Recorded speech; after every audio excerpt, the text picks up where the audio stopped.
Well, after a series of delays and postponements, I just didn't think I had enough linked, as well as the content itself. A ton of it there, but not as comprehensive as I envisioned it to roll the site out. Well, I decided this is going to be in a constant state of change, flux if you will, because it'll be continually added to. So I figured why not roll it out, let people test it, check it out, offer suggestions. And again, there's a lot there, just not as much as I'd like. And some of the things, like I haven't really linked many of the 80s years. I've got content to add there, but really started from the backside chronologically, the oldest being more prevalent. The site is also aligned a little bit differently. It's off to the left. There's a ton of blue space off to the right, the wallpaper.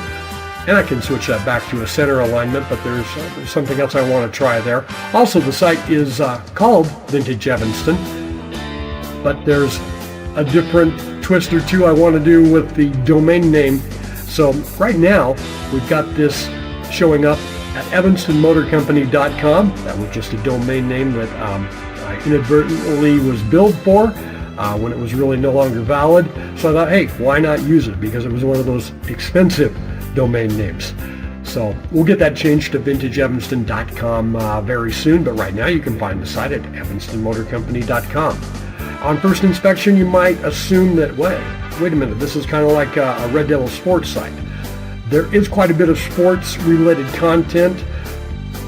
The impetus for this site came about, it was born of doing sports research for past Red Devil teams and Evanston related sports, so it's no big surprise, but trust me, there's a bunch of content that really has nothing to do with the world of sports. So more content coming. A lot of it is already ready. I just want to clean it up so it's easier to read, edit it a little bit, especially when you're using some of those old newspaper archives that can be kind of difficult to read. So, and again, another thing we might do with some of those is turn them into more multimedia, turn them into audio and video and slideshow presentations, but a lot of it will just be so you can read as you would like at your leisure. Just to kind of show you, for example, if we go to arrows, well, let's go to the 40s, why not? Picture of the Dunmar from the 40s. So if we go to 46, the way I've done this, on some pages I have these full size, but it can crowd a page very quickly. So figured to do so this way might be a little smoother as far as navigation. And again, once you've clicked on any image, you can use the arrows this way, much like Facebook pictures, to cycle through rather than closing one out and opening another. So those are all things from the year 46. Conversely, I think if we were to go, and that's another thing we want to do here, is get it to where you have ease of navigation. For instance, 46, there'll be a button for, say, 45 and 47, at least the previous and next if you want to navigate that way. Example of another would be like this, and again, it's kind of busy, but either way it can be done. I just think the other way is a little smoother. You can look at one at a time rather than having to scroll through.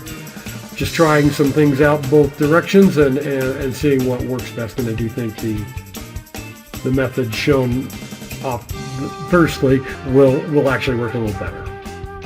So that's kind of a little bit on the navigation. More content, cleaning it up, adding more links for ease of navigation. We'll add some comment boxes, buttons to share some of the content with social media, some explanatory or demo links, and how-to videos to show how to get the most out of the site.